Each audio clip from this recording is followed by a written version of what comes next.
Dan Quinn's next defensive coordinator could already be on the staff, and it might not be who you'd expect. Why the Commanders proved that their offensive line could be elite for years to come, and yet another look at the Tank Watch.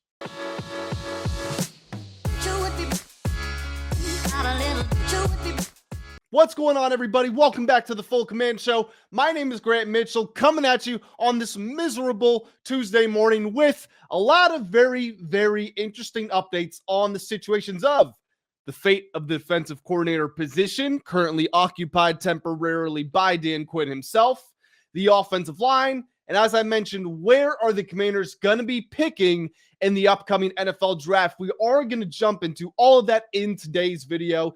It is Tuesday morning, so I know you're expecting the hot takes. However, because I posted my 5 names to remember yesterday, I feel like I am one day behind on the cycle. So we're going to have hot takes coming out tomorrow, barring any major news that happens later today. And we're going to talk about those points that I laid out for you in today's video. So guys, we're going to jump into it right now in just a second. But before we do, make sure you do hit that like button, hit that subscribe button as well if you are new around here. And the link to join the Full Command Discord is at the top of the description. And in case you need any extra motivation or any reason of encouragement to join the Discord, it's because the guys in the Discord already have a bit of a heads up of what's coming in this video because I share the breaking news with them. Also do giveaways, give away $100 to anyone who correctly predicts the score of the games on the weekends, doing monthly giveaways, stuff like that. So without further ado, let's jump into the video. So I want to start off by talking about the offensive line here. According to NFLpro.com, the Commanders were only pressured on 18% of their dropbacks. That was the second lowest in the entire NFL during week 14. Now, this is even more impressive because we're facing a Broncos defense that is arguably the best in the NFL and that inarguably generated the most pressure of any team over the course of the season.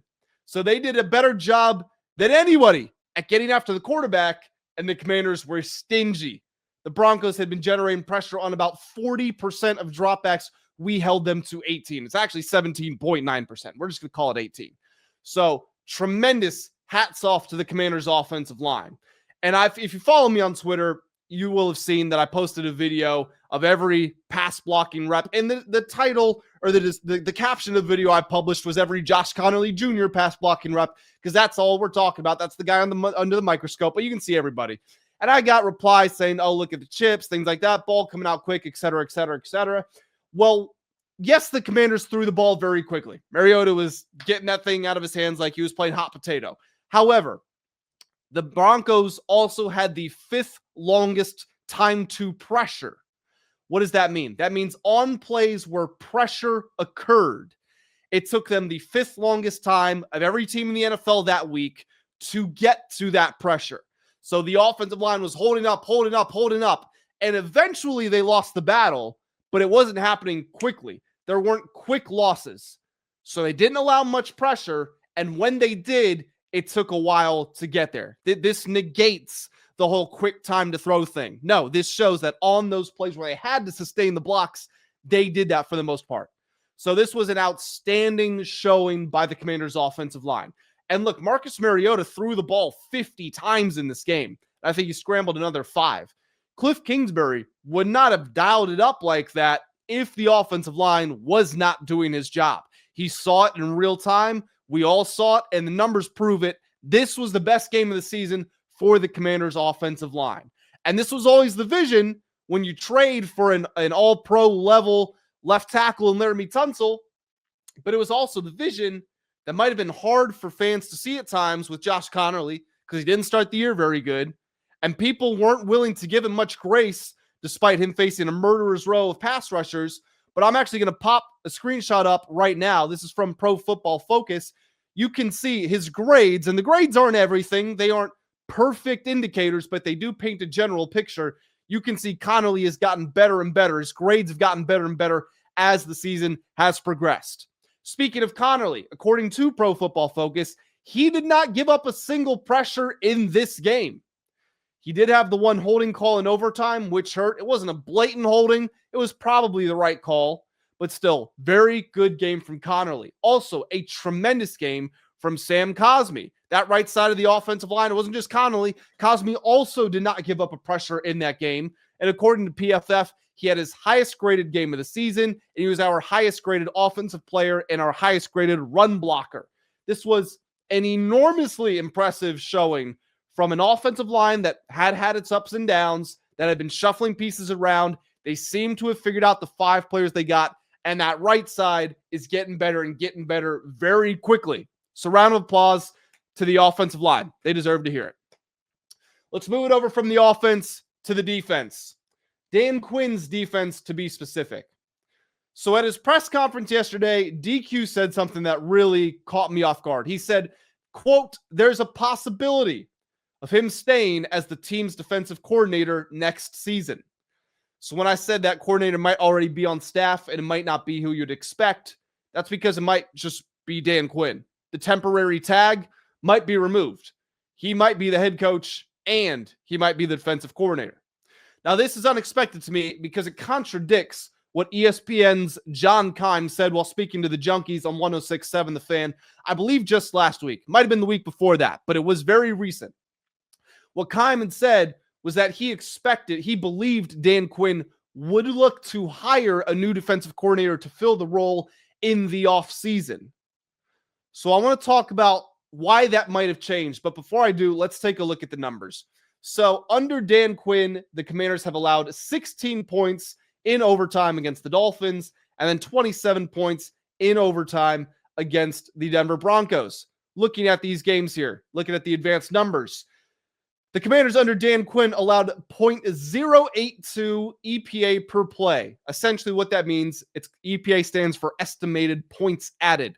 So 0 would mean you performed exactly to expectation. The Commanders having a positive figure means that they are underperforming because they're giving up more points than expected per play. So I'm going to read you these numbers again. 0.082 EPA per play, that is 27th. For comparison, under Joe Witt Jr., that number was at 0.157. That was 30th in the NFL. So nearly double. Success rate, which is a measure of staying ahead of the chains, winning on a down-to-down basis. Dan Quinn's defense has a success rate of 48.4%. That is 29th. Joe Witt had 47.3. That was 26th. So Witt's defense was a little bit better on a down-to-down basis. DQ's has done a much better job in terms of scoring efficiency. So before we rush to draw any conclusions here, I want to say this. Looking back at EPA per play, the offenses DQ has faced have not been good. The Broncos, right in the middle of the league, 15th, and then the Dolphins are 26th. Witt, when you look at the defenses he had to face, or the offenses his defense had to face, rather, he faced the Cowboys, he faced the Chiefs, he faced the Seahawks, he faced the Bears, he faced the Lions, he faced the Packers. He had a much more difficult task of it. So I'm reserving judgment here. I'm not going to draw any conclusions. What I can say, what I can highlight are the differences between the two coordinators. I say coordinators because DQ is also our head coach, but the two play callers. So since DQ has entered the fold, he's been calling plays. He's clearly been focused on reducing explosive plays. That was particularly evident from how they defended Bo Nix. Because Bo Nix went for 300 plus passing yards in this game, but he only threw the ball more than 20 yards downfield one time. He did not have these big chunk plays. He did not make any really standout plays aside from his touchdown, which was a great job, but it also wasn't that he threw an elite ball or he chucked it down the field. It was the fact that he was being sacked when he threw it. So the acrobatics of it were great, but he wasn't dropping back there and dicing us up like we have seen many quarterbacks do. We have turned so many quarterbacks into prime Peyton Manning. That's not what happened to Bo Nix in this game. He just played a solid game, which meant a lot of taking the checkdowns, taking the short intermediate stuff, and that's how we move the ball. There have not been miscommunications that have occurred with Dan Quinn's defense. That was a common theme of Joe Witt Jr., and we can probably relate that to my third point, which is that players seem to know where they are supposed to be. Under Witt, guys wouldn't even be looking at the ball. They would be looking at each other with their hands up when the ball was snapped. They would be shouting at each other and pointing mid-play, which is part of communication, but you could also tell it was done out of frustration because players weren't where they were supposed to be. Zones were left wide open. Guys were running scot-free. Players were running into each other. Haven't seen any of that with Dan Quinn. So again, I want to pump the brakes and say that we have not played great offenses. We've played one totally average and one very bottom of the barrel. So let's not use this to kick Joe Jr. while he's down. However, just stylistically, structurally, identity-wise, which is a big part of Dan Quinn and Joe and Cliff Kingsbury, how they judge themselves, it's by their identity. The identity does seem to be there more with Dan Quinn. So maybe we'll see that tested. We don't face great offenses to close the year. We do have the Cowboys on the schedule. We'll see what the Eagles do, although their offense, things stanky. Get it out of here.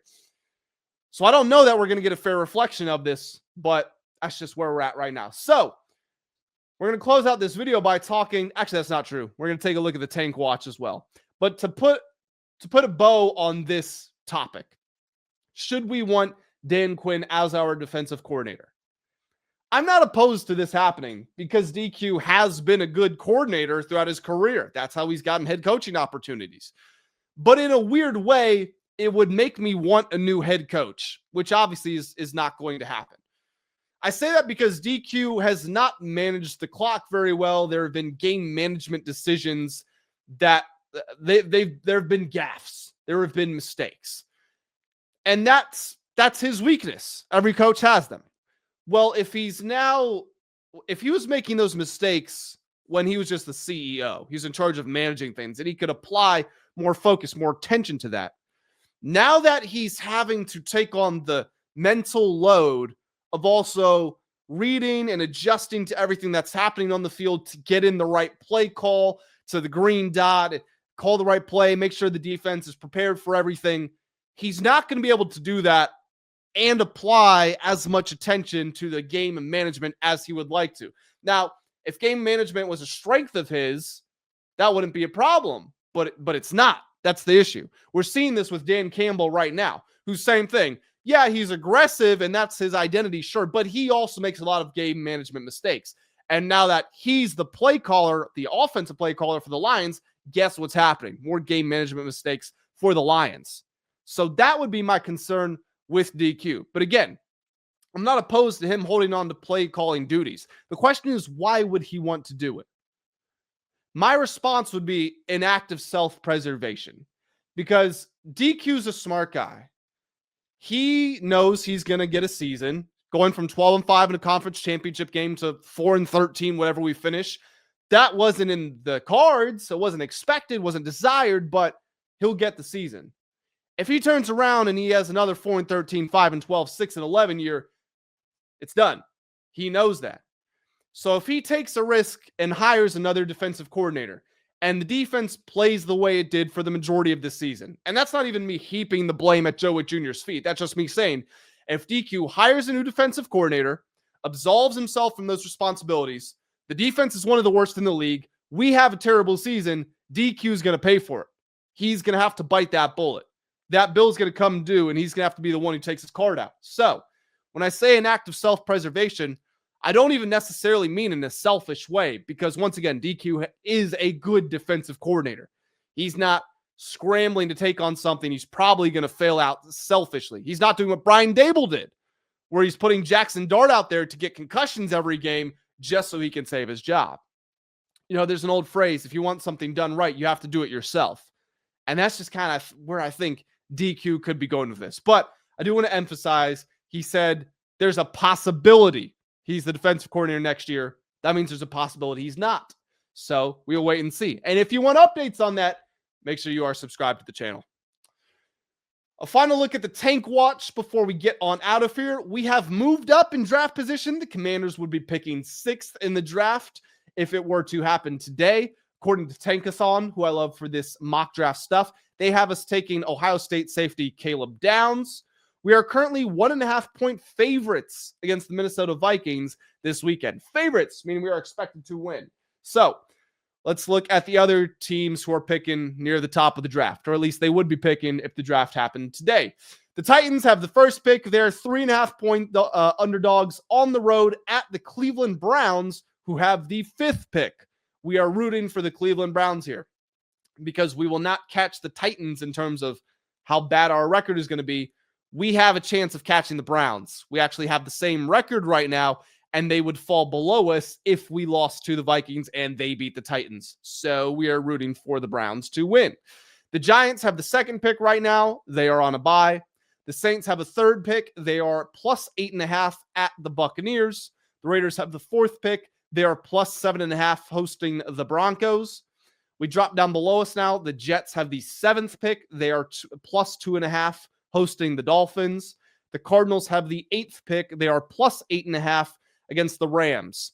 So the Cardinals are the last team that has the same record we do, which is 3-9. After that, you get to the Vikings, Bengals, and Falcons, all of whom are 4-8. Like I said, we are 1.5-point favorites against the Vikings. So the Bengals are playing the Bills. They are 5.5-point dogs. And the Falcons, I think the Falcons are actually playing the Jets, if I'm not mistaken.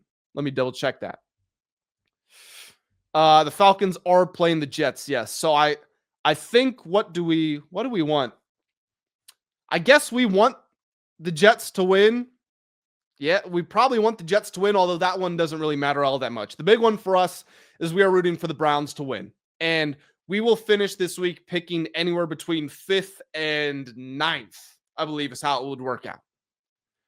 I think that's how it would go. I mean, maybe we could pick even higher. I don't know. We'll take another look next week. It's going to be somewhere in that general range. But guys, that's going to do it for this video. I am going to go ahead and head on out of here. I appreciate y'all joining me. Make sure that you do hit that like button, hit that subscribe button as well. Jump in the comments, leave me your thoughts on everything I did and did not say in this video. And I will catch you in the next one. Have a great day.